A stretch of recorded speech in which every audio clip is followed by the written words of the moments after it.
Welcome once again to the channel. So the other day we rated your normal teams and I also did a best wildcard team, but today we're going to be actually looking at your own wildcard teams ahead of Game Week 8. So without further ado, let's head straight into the video.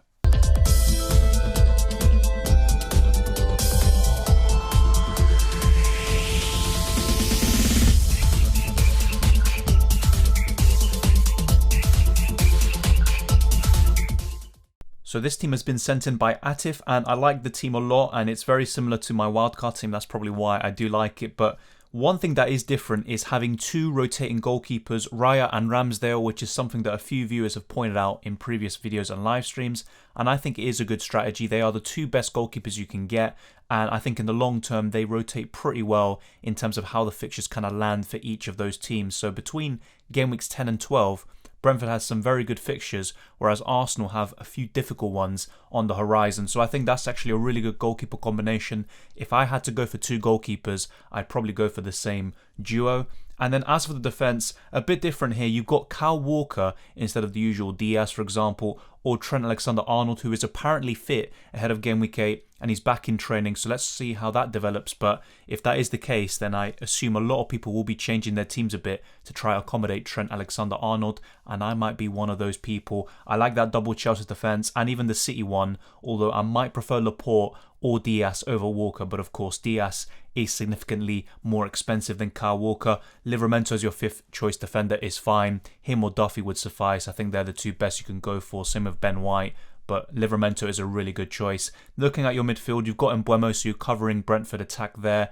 because you don't have Ivan Toney up front. And you've got Douglas Luiz as your 4.5 million. Once again, I talked about him as probably the best around his price bracket at this moment in time. On screen, we have Eliado's team, and I have to say, what stands out immediately is the back line. It's absolutely incredible, and it's probably my ideal defensive line with Trent Alexander-Arnold, Rudiger and double Manchester City defence. It's just absolutely fantastic. And then Livramento as the fifth choice. I think that's pretty much, if you want to go big at the back, that is exactly how I would play it. You could arguably go for Azpilicueta over Diaz for up until game week 14 and then get Diaz in, but it really doesn't matter. And I think that's an exceptional defence. The goalkeepers are fine. It's pretty much what I have at the moment, Ramsdale and Foster.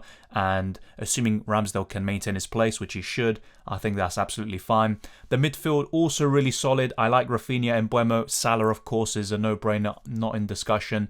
Saka, obviously still a decent option, but I probably would prefer other midfielders, even Conor Gallagher, Townsend and Gray. That's kind of a personal opinion because I believe those players will probably get more attacking returns, at least Townsend and Gray probably will, over Saka. But still, Saka is a good option, especially over the next few game weeks where Arsenal have good fixtures. Douglas Luiz once again as a 4.5 million, good choice. And then the front line, very similar to the last team, but the only difference is Jimenez instead of Hwang. Both really good choices. It does not really a big difference. Maybe Jimenez will assume more of a creative role when Hwang is in the side alongside him, but both of them could combine well. And Antonio and Lukaku, both very good choices. You've got Salah and Lukaku, who over the next 4 game weeks, you could captain both of them pretty easily. In the next game week, for example, heading into game week 9, that's where you could captain Lukaku. But still, you've got pretty much the main captaincy choices covered over the next few weeks. You've got a really solid foundation at the back to build off. So honestly, other than Saka, who I'd possibly change, that's kind of a personal opinion, the rest I think is absolutely fine and I probably wouldn't change anything. Now this team is sent in by the Flying Dutchman, a channel member, so obviously thank you very much, Flying Dutchman. And actually since he sent in this team, Son has experienced a 0.1 million price rise, so he's not able to build this team, but he was already discussing some alternatives to certain players so he could actually get Son into the squad. And one of them is doing Tierney to Ben White, another one is doing Veltman to Duffy, and then also another position you could do is Douglas Luiz down to Brownhill. All of those would be enough to get Son and have this team. And I think pretty much the best case scenario, and it's something he discussed, is moving Tierney down to Ben White and then possibly having Raya over Foster and having double rotating goalkeepers, having Ben White and the Arsenal cover, a solid defence overall, and having Heung-min Son alongside Salah and Lukaku as his premium. Same with Vardy. And what I really like about this team is the fact he's managed to get Vardy, Lukaku, Son and Salah in there. Obviously, there's no such thing as a perfect team. Every single team will have its weaknesses, certain players which are missing. Trent Alexander-Arnold would be the big miss, I think. There's not really a route to him, but still, you can't have everyone. And if you want to have Vardy, Lukaku, Son and Salah, chances are you won't be able to have Trent as well. But still a really good team overall. And one thing you could do potentially is move Vardy down to someone cheaper for the time being and then have Trent at the back, or just going big at the back in general with yet another Chelsea or City defender. But really that's kind of nitpicking. That's still a really solid team. You've got two of the best strikers you could hope for at this moment in time. Hwang once again is a decent punt, I think, up until Gameweek 14. He's not someone I have complete confidence in the long run, but for the time being he should be a good choice. And then Mbeumo, Son, Salah, Rafinha, that's probably one of the best midfielders you can build right now. And the defence, Cancelo, Azpilicueta, probably the best from their respective clubs right now. And then Veltman, Livramento and Tierney, they're all good. But I personally, just like you said, the Flying Dutchman, move Tierney down to Ben White and then use that money to upgrade Foster to Raya and have Son. You could always potentially, if you want, downgrade Vardy to someone cheaper like Antonio and then have Trent at the back. But that's a really good team. A long-time viewer of this channel, Lilovac, has sent in this team and he's actually got some very good plans surrounding this. So as you can see, he's got 4.8 million in the bank with the squad at the time that he sent this.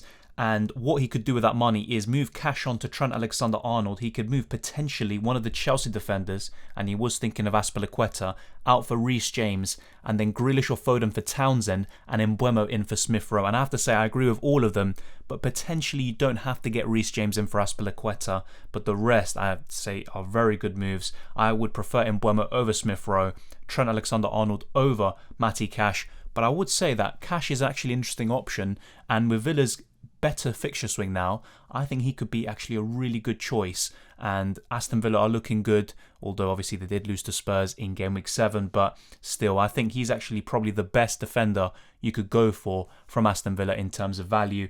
And the rest looks really good, to be honest. Townsend is another one that obviously if you have enough money you can always move him on to a Grealish or a Foden. I would prefer Foden. The problem with him is when will he start, but when he does, he's going to be one of the best Man City midfielders you can own, and the rest looks solid. Doucouré, I would definitely not be doubling up with Doucouré and Townsend, so if you do decide to upgrade one of them, I'd potentially keep Townsend and upgrade Doucouré, but it's up to you who you stick with. And then of course I would look to get one of the Manchester City midfielders, probably Phil Foden. The rest looks good. Once again, the front three, very popular it seems on the wildcard. Hwang, Antonio and Lukaku, I think they're all good choices, and Hwang around this price probably the best. If you could upgrade him to a Tony, probably even better, but you can't have everyone once again. And I agree with all of those changes that you propose, but I would suggest keeping Azpilicueta and not going for Reece James if possible. Another regular and mod, Liphook, has sent in this team, and once again we can see a pattern here with the front line. A wall striker, Lukaku and Antonio. It seems to be the strike force of choice, other than the draft we saw with Vardy and Lukaku in there. But I like the team a lot. Once again, you've got Trent in there at the back. I like that a lot. With Azpilicueta and Cancelo, probably my favourite from each team at this moment in time. Although long term, maybe Rudiger and Diaz are just the safer picks. Marcel's an interesting one now. In all of the kind of best wildcard teams I've made in the last few weeks before Game Week 8, I did include Marcel and Wolves defenders, so they're not suddenly bad options, and I think up until Game Week 14, Marcel could do really well for you, but beyond that, that could be a transfer waiting to happen potentially, but he's still a good choice. I like your goalkeepers once again. You have Ben White as well. You could possibly move him onto Livramento or Duffy because you've already got Ramsdale in there as Arsenal cover, but still a really good defence, really good goalkeepers. And the midfield, once again, I'd probably, if possible, move Smith Rowe to a Townsend or a Gray, even a Doucouré potentially. Smith Rowe can do well, but I'm just not so sure if Arsenal are going to be consistent enough offensively. Although what I would say about Smith Rowe is that during the international break, he actually was really good and he did score for the under-23s, and of course he can be a very promising player both in terms of creativity and he can get the occasional goal, but still I would probably prefer one of those Everton midfielders instead. You've got Mbeumo in there already. Rafinha, Foden and Salah, probably three of the best midfielders you can go for on a wild card, and once again I do like the strikers, but I would consider maybe Ben White to a Livramento or a Duffy because you already have Ramsdale, and you could move Marcel on to someone cheaper potentially as well. But honestly, that's kind of nitpicking in the grand scheme of things. The main problem I would have is Smith Rowe, but once again, with the Arsenal players I've been talking about, that's kind of a personal opinion with the midfielders and attackers for Arsenal. That's still a really solid draft, and to be honest, there's not much wrong with it. And here we have Ninad's team, another long-time viewer of the channel, so thank you very much. And I like the goalkeepers once again with Raya. It's kind of tough to distinguish between him and Ramsdale, but Raya is definitely fine enough, and you've got a really solid backline.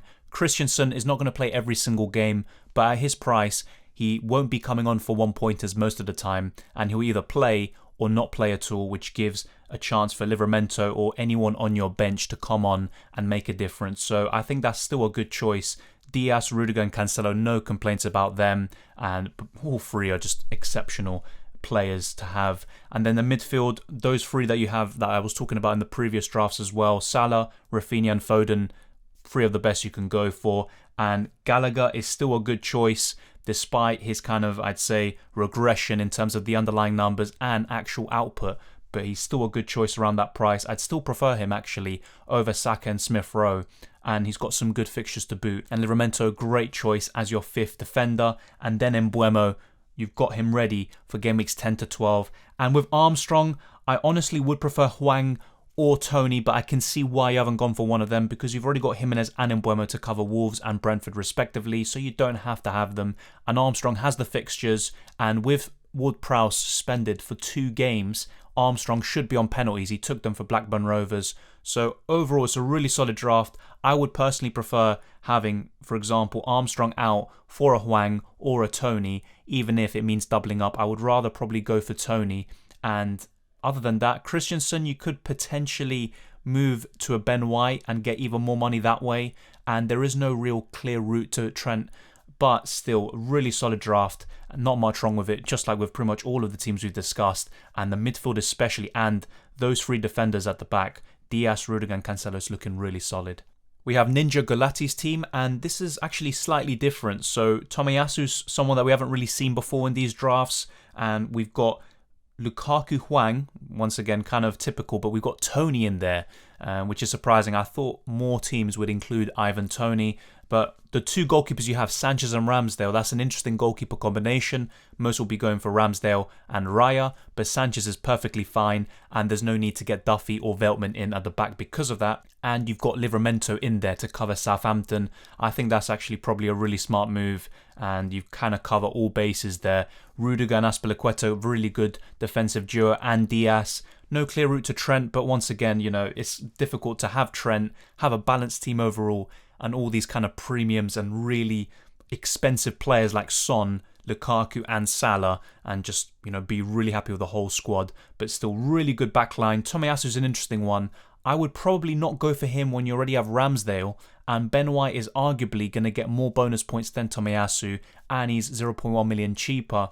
But Tomiyasu, what I think he offers is that attacking threat, so he could be a really good choice up until, I'd say, even game week 20 and beyond. Arsenal have a lot of good fixtures. There's some difficult ones in between, like Liverpool away, but Arsenal can still do well in the other games where you'd expect them to win and keep clean sheets. The midfield is very solid. Once again with Saka, I would prefer other players like Mbeumo, even if you already have Ivan Toney. And Saka is still a good choice. If you back him, and the same goes for anyone else who has Saka or Smith Rowe, if you really back them, then give them a chance and see what they can do. It's just personally, I would probably go for one of those other budget midfielders, and Son, once again, really strong option, especially in game week 8 against Newcastle, and I think he's only blanked once against the Toons. And then Salah, just a no-brainer. He's in every single team, so there's no surprises there. Lukaku over the next 4 should do really well, and then you can always move him on to Vardy or Ronaldo in game week 15, so there's no problems there. And Hwang and Tony, it's interesting that you have both of them, the 2 budget options. So there's no Antonio, there's no Calvert-Lewin when he returns from injury and is fully fit.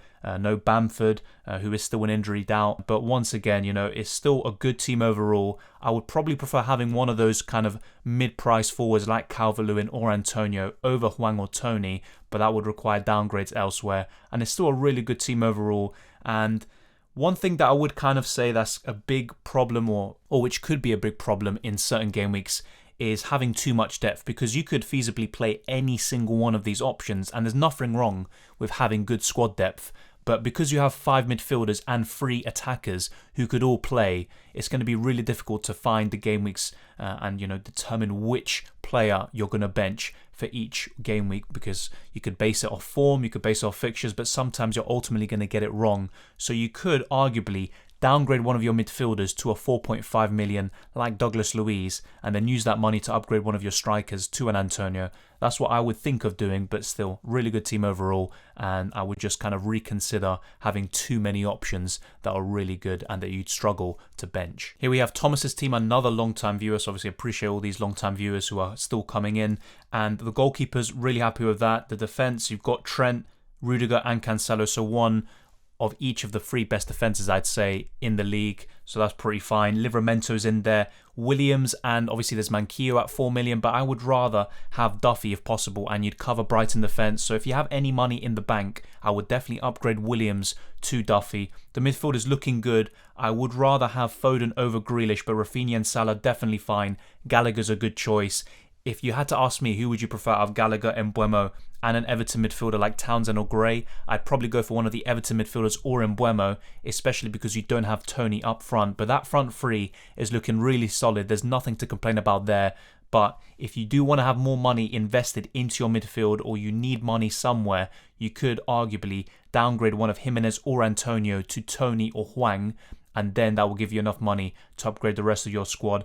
Brownhill as your 4.4 million is fine, and Livramento is another choice that I like a lot. But Williams, I'd say maybe Grealish and Gallagher, those 3 you could change about a bit, and if you need to, you can downgrade one of Jimenez or Antonio to achieve that. Here we have Wei Seng's team, and actually with his current team, before he wildcarded, he had Sanchez, Chilwell, Shaw, White, Son as captain, although it probably would have been Salah, Sarr, Rafinha, Benrahma, Wood and Antonio, with Saint-Maximin, Livramento and Alexander-Arnold on the bench, with Foster as the second goalkeeper. So really quite a lot of changes being made here, with Ramsdale coming in for Sanchez, Cancelo and James coming in at the back, and he's still got Chilwell, and in the midfield he's got De Bruyne, Townsend, Gallagher, and then up front Hwang and Tony all coming in as new signings, and the rest has pretty much stayed the same. And honestly, despite Chilwell's really, I'd say, explosive attacking potential, I'd still get rid of him and get either Azpilicueta or get Diaz in. That's what I would probably do. But if not, you've already got Trent, James and Cancelo. You could just go from Chilwell down to a cheaper defender, so you don't have to, and you only have 0.3 million in the bank with this team. And now Kevin De Bruyne, he's someone that I've been talking about before, saying of course he's very explosive, he could do exceptionally well against Burnley, but in the long run he's going to occasionally be rotated, especially with other competitions coming into play. And there are just so many choices like Heung-min Son, Jamie Vardy up front, Lukaku, that I probably wouldn't go with De Bruyne. Now, this could differentiate you from the rest of the pack, especially over the next 3 game weeks where City have exceptional fixtures. So he is not a bad move, and if you have a gut feeling about him, go for it. But I would still prefer going for Lukaku up front and then downgrading De Bruyne to a cheaper midfielder. But I have to say, I really like the midfield, I like the attack and the defence. One thing that I would say, and is similar to, I'd say, Thomas's team from before, is that you have so many different options that you could play that from time to time you're going to have benching headaches, because you have pretty much, in essence, 8 attackers and all of your defenders are good. Livramento would obviously be on your bench most weeks, but still you'd have some benching headaches from time to time. And I think you could always just downgrade one of your midfielders to a 4.5 million, and that should give you enough money to do Chilwell to a Diaz or an Azpilicueta. And also you could just do Reece James to Rudiger. I would honestly rather have that because he's nailed. And then up front you can have more money to spend and then potentially look to be getting in an Antonio or a Jimenez, depending on your preference. But I think one of Tony or Hwang or even Armstrong is good, so having both of them is fine, but I would rather have that mid-price striker like a Calvert-Lewin once we see how he has returned from his injury, and Antonio. I would rather have one of them over having both Hwang and Tony. but still really good attack, really good midfield, and it's very different with De Bruyne in there. I have to say it's a very solid looking unit and in the midfield, and it could literally be a big difference between where you were before in terms of rank and where you are heading forwards, but a really good team. Now the last team we have sent in is by Yarang, and he actually said that he's not fully satisfied with Hwang, and I can understand that because you already have Jimenez. So what you could do is upgrade him to Tony, but you would have to downgrade someone else, and it's up to you who you go for. But I have to say, once again, that defence is looking really solid, having that double Chelsea at the back with Cancelo and Trent and Livramento. It's a really good, solid back five, really. Ramsdale, Foster are good. Foden, Salah and Mbeumo and Rafinha, 4 of the best midfielders you can go for at each of their respective price points. Douglas Luiz, the same thing around that cheap bracket. So honestly, it's really difficult to say which player you should downgrade in order to upgrade Hwang to Tony, who you'd probably prefer. But it's not the end of the world having both Hwang and Jimenez. I think it could be a good choice up until Game Week 14, and then you could look to get rid of him, or maybe Jimenez, and then look to get Tony. But honestly, you'd probably want to have Tony from Game Weeks 10 to 12, and if you get him in after, you might feel like it's a bit too late for that. And you've already got Mbeumo to cover Brentford, so honestly, I can understand your frustrations or your concerns about having Hwang. He's still a good choice. I'd rather have Tony over him, but that would require downgrading someone else. And honestly, there's not really anyone that I would be looking to downgrade because I think you'd probably significantly worsen your team. Lukaku to Vardy isn't the worst move in the world, but considering Jimmy Vardy and Leicester's fixtures over the next 4 compared to Chelsea and Lukaku's, it doesn't make too much sense to make that move just to accommodate Hwang to Tony or another striker like that. So honestly, you'd be probably looking at your defence. Maybe Foden you could downgrade, but I wouldn't be too keen on that because the other options who are cheaper than him, which would give you enough money to get Tony in up front, I just don't think they really cut it. Honestly, but you could maybe just go for an Everton midfielder like Townsend or Gray. I don't think that's the worst move in the world. There's also Gallagher or Saka or Smith Rowe. They're still good choices, but if not, I'd be looking to downgrade one of your defenders, but it's just really difficult to do when they're just that good. It's a really good team overall. If you have second doubts about Hwang, then you'd have to downgrade someone else. Well, there we have it. We have 10 teams that we've rated overall, so thank you very much to everyone who sent in their teams. Really appreciate it, and I have to say all of them are good teams in their own right. Some people have, I'd say, some different picks in there, like De Bruyne. They could do really well, and sometimes being different is not a bad thing, that's for sure. Thank you very much for watching this video. If you enjoyed it, smash the like button and subscribe if you're new around here. Once again, thank you so much for the support, and we're making so much progress over the last few weeks and months. Really appreciate it, and yeah, just really good to, you know, kind of analyze all these wild cards. It gives me ideas as well for my own team, and I still haven't finalized it yet. I've only made one change since my team selection, really, and that's Azpilicueta out for Diaz, and I'm still not completely sure about that. So of course, I'll be letting you guys know in future videos, live streams and posts, and of course, looking forward to seeing you lot in these future videos and live streams. So thank you very much for all the support, and I'll see you next time.